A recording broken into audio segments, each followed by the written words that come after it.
Thank you, ladies and gentlemen, dear friends, dear colleagues. It's my pleasure to be able to welcome you to this important conference.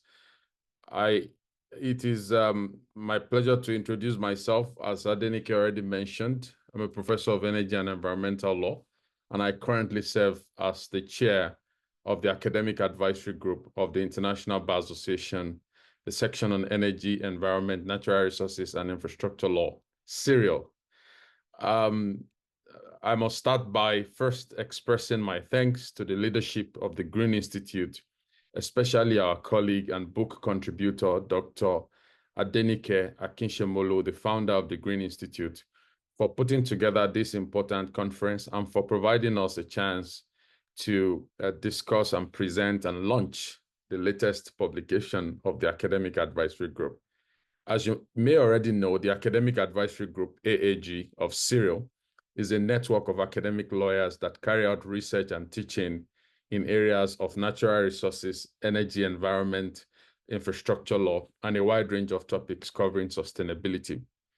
Established since 1983, for over 4 decades, the Academic Advisory Group has been at the forefront of undertaking cutting-edge research on various aspects of energy and natural resources law, and the group has been productive in publishing a book every 2 years. So this book that we are launching today is the 12th in that illustrious and productive series. And the books have been published by Oxford University Press. And the one we're launching today is no exception. Titled Net Zero and Natural Resources Law, the book is published by Oxford University Press, released in August of this year. And the book is fondly dedicated to the memory of our colleague, Professor Donald Zillman, our longstanding member of the AAG, who unfortunately passed away recently. We are very, very proud to honor his legacy in appreciation of his wonderful contributions to the AAG, as well as to energy and natural resources law generally. So what led us to this book? As you may already know, since 2015, when the Paris Agreement was adopted, more than 2,000 jurisdictions and governments worldwide have declared a climate emergency, resulting in increased legislation and regulatory action aimed at bringing down the emission of greenhouse gases that contribute to climate change. And some will say by the year 2060 or even earlier. So these net zero targets are increasing in different parts of the world. And as they increase, they are already resulting in increased divestments from oil and gas projects. We've seen an increased investment in renewable energy projects as well, solar, wind, hydro, storage technologies, and infrastructure. We've also seen some countries putting in place stringent economic diversification, resource efficiency, and climate smart infrastructure standards, such as net zero buildings, as well as more stringent environmental impact assessment programs to screen out high GHG greenhouse gas emitting projects. So the net zero has indeed become the new paradigm of natural resources law and policy. However, net zero programs are not without their own challenges. For example, we've seen more than 2,000 cases being filed in different countries and regional courts and arbitral tribunals challenging some of these net zero programs and plans. Some governments have been challenged for announcing net zero programs that hinder new developments under existing mining and petroleum licenses. We've seen some natural resource operators being challenged and sued for the inaccuracy of their sustainability reports. So a number of companies have been sued for greenwashing and for misleading consumers on the scope and impact of their net zero programs. We've seen natural resource operators being challenged for implementing net zero programs that result in job loss or gender-based exclusions. We've also seen a growing trend, almost a requirement for companies to do beyond just do no harm and to do good. And that's why we've seen an emphasis on not just EIAs, but now an increased emphasis on human rights impact assessment as well.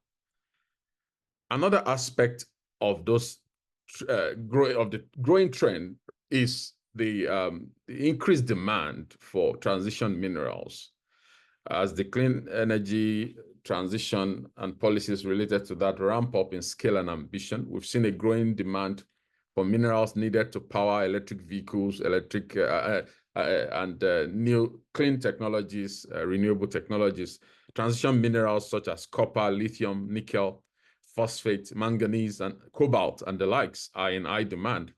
And studies even show that the demand for transition minerals have increased fivefold. Well, if demand for transition minerals increased fivefold, we already anticipate that conflicts relating to transition minerals may also increase fivefold. That's because many of these transition minerals are located in conflict-affected regions. For example, 60% of the world's cobalt resources are located in the Democratic Republic of Congo, a highly volatile country in Africa. And we've seen many UN Security Council resolutions calling for stakeholders to exercise human rights due diligence when mining cobalt in the DRC. So the rush for transition minerals is expected to lead to significant questions. We've already seen a number of reports showing how children as young as 7 are working in cobalt mines in the DRC and in other parts of Africa. We've seen concerns relating to modern slavery, child labor, violation of indigenous rights in the rush for transition minerals.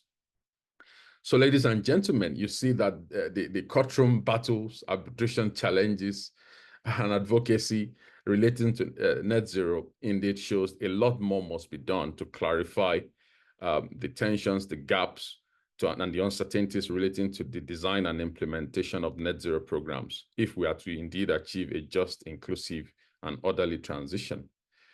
And seeing that there was really no book length and exhaustive examination of these topics, the Academic Advisory Group, as we have done for many years, wanted to be at the forefront of providing such clarity. What should stakeholders do in order to promote inclusive, responsible, and right-based transition programs to advance net zero? That indeed is the central focus of the book.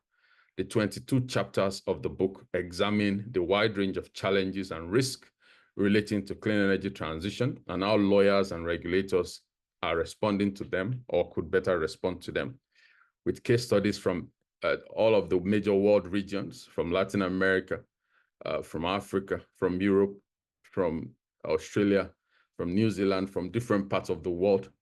The book provides an in-depth examination of the implications of net zero for law and policy, especially energy law and policy.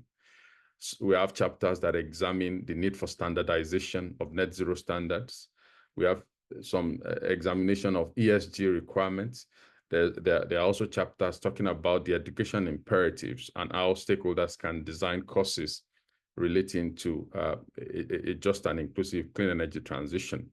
There's also a chapter, the one authored by Dr. Adenike, on gender exclusions and how we can have a more gender-friendly, gender-aware transition policies. Of course, with the adoption of the UN Guiding Principles in 2011, the need for human rights due diligence is also key. And there is also indeed a chapter by Elena Atwal and myself looking at the human rights imperatives in the net zero transition.